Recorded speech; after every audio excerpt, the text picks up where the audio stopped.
Hi everyone, good morning. It's Margaret Manning here and welcome to 60 and Me. Hope that you're having a lovely day wherever you are in this beautiful world of ours. I've got up early this morning. I love the summer months. I'm having my cup of tea this morning. I'm having quite an unconventional tea today. It's called Choco Chai. It's part of these Hari tea range that I got a selection of. And it's called Choco Chai, and of course that stands for chocolate chai. So it's a chai drink, but it's got a taste of chocolate. So it's actually very good. It's a nice, they say that chocolate is not a bad thing to have first thing in the morning. There's magnesium and other good things in it. So you can have chocolate in your tea or coffee and it's perfectly okay. You have my permission. And not that we need any permission to do anything when we're in our 60s. So just enjoy your drink, whatever you're drinking, and just wanted to chat with you about the crazy life that we live and how things often happen in unexpected ways. And sometimes, they're not things that we're ready to deal with. And so I want to share with you an article by one of our bloggers, Rebecca Olkowski, and she wrote, it's a title that may just take you back a little bit, but it's basically how to deal with grief in our life. And this is grief and loss, change, all those things that we didn't expect. It's funny, there's a quote, something like, my life didn't turn out anything like I expected it to, and that's okay. Because sometimes we go through life, we think it's going to be all predictable and understandable, and it just doesn't work out that way. So I wanted to share with you her thoughts on how to basically deal with this grief and loss in life, and maybe give some perspective on a situation that you might be going through, or something that might be helpful to someone that you're helping, that you're working through something with. So, as I said, it's not only grief with regards to loss, although that is obviously the first one that comes to mind. A lot of women in their 60s have lost parents. They've lost their moms and dads, and that's a hard one to deal with at any age. So that's of course the thing. I mean, others have lost family and friends. And of course, that gets even harder, especially those who are younger than we are, and there seems to be no logic to what happened. Maybe it was an accident or something that we didn't expect. And of course, every illness is unexpected. So it could be a family or friend. And of course, some of our precious moms have lost children. And I can't even imagine what that must be like. It just seems overwhelming to me, but I know a lot of our sisters have gone through this, and my heart goes out to you. And of course, some have lost grandchildren and other people precious to you. So when you get to that level, then it really, really hurts, and it just doesn't end. It never ends. The grief never goes away. So I just hope that just knowing that you're not alone, and knowing that we're here to hold each other up and support each other is a good message for you. And this could have happened years and years ago. It doesn't have to be so present. It's just something, like I said, it just doesn't go away. But as Rebecca points out, grief isn't always related to death. It's often related to a loss, like a divorce or a separation, someone moving away from you that you really cared about. It could be something really simple, like finishing a project, or just something that you didn't do. It appeared in a way that wasn't expected, and you had to handle it. So it could be anything, and it could be simple, a relationship that goes bad. It could be being estranged from your children. I know several women who deal with this every day, or not being able to reach out and have contact with your grandchildren. So these things are kind of universal issues that are not expected in our life, and we have to deal with them. So here's, according to Rebecca, seven ways that we can deal with this grief, and hopefully some of it will touch you and help you to work through it. So first thing she says is, try not to hide from your grief. Face it head on if you can. Now, men and women deal with this very, very differently. So, of course, you've got to be able to have an outlet to vent, to be angry, to curse, to really just get that out of your system. But, according to Rebecca and people that work in this area, it's really healthy to get it out. You can't hide behind your grief. That's the first thing. The second thing is prepare for the worst so you won't be overwhelmed later.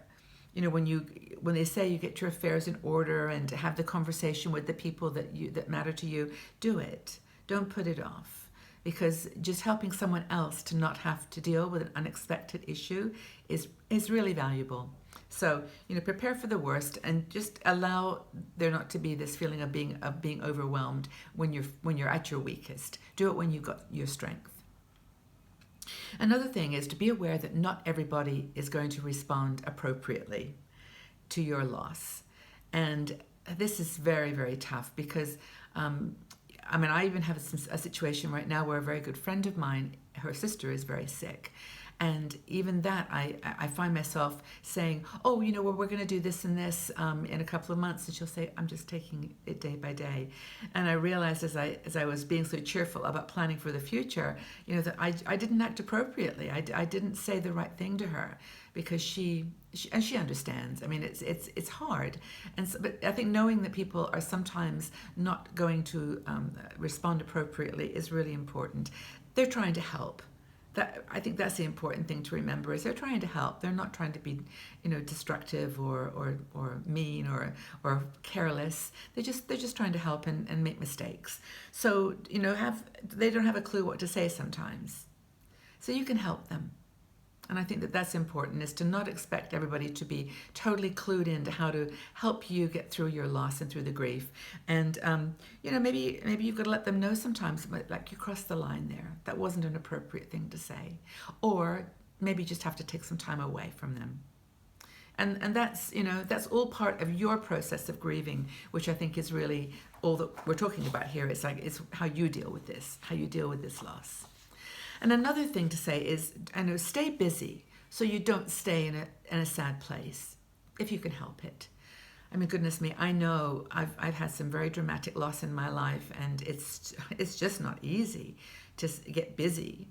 I mean, you've gone through periods, I'm sure, like I did, where you don't eat, where you don't, you don't engage with the world. You really just want to stay inside, and that's okay. That's all part of it. But it's harmful to your mental state to stay dwelling in that dark place for long times.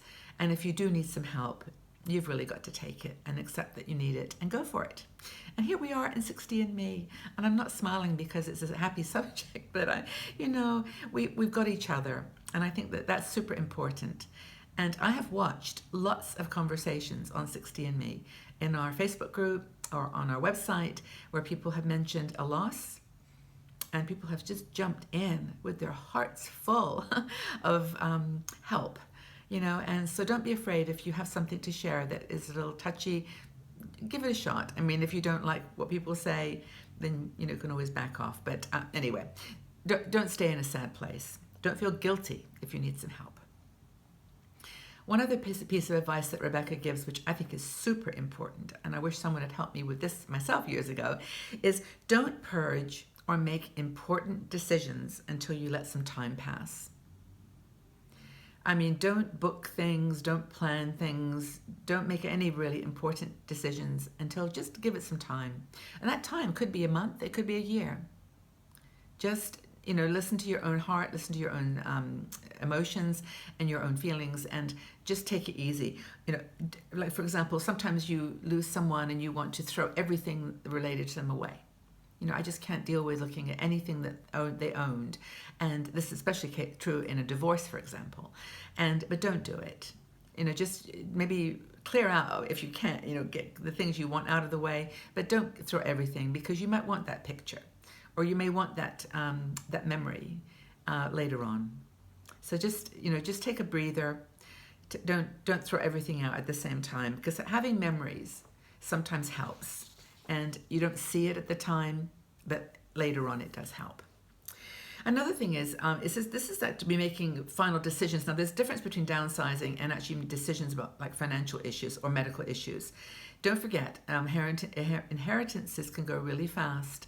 So don't dash out and do all those things you said you wanted to do when, because that's going to cause perhaps some challenges for you. Just make good financial decisions if you've inherited money, or if you are without money because of a loss. Go get some help if you can, from a financial advisor or from someone that's designed to help. Like in the UK, they have the Citizens Advice Bureau, which is somewhere you can just go and chat about issues. In the US, I don't know so much, but I know AARP has lots of good advice. And we also have bloggers who write for us, who are ex-financial planners, and they will be happy. Well, they write articles, and those articles absolutely help you. And you can, of course, go onto their websites and check it out too. The final thing that Rebecca mentions, I think, are to help you overcome grief and loss in your life, is to focus on what will make you happy. I know this is hard. And especially if it's a death, it's really hard to feel happy. And especially if you've been a caregiver for some time, there's just this huge guilt thing about not deserving to be happy or not wanting to be happy. And I think that what she's pointing out here is that, do some things that you love and make those things, highlights of your life.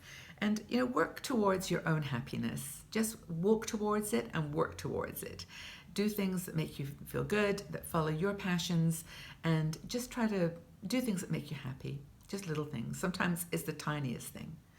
So I think that that's really important. It's so hard, going back to losing a family member or losing a parent. It's just impossibly difficult to feel like you can experience anything happy in your life. But they would want you to be happy. And I know we have lots of women who have lost husbands, and this is a tough one because, of course, women do live longer than men, and it's a very high risk and high probability that you might be alone for some of your life. So I think it's super important to know that, you're not alone in this journey, and, the loss will soften. And we're here for each other. We're here. So I really would like to thank you for being here and for listening to this conversation. I know it's not the most cheerful one or the most frivolous, but it's super important because we all go through it.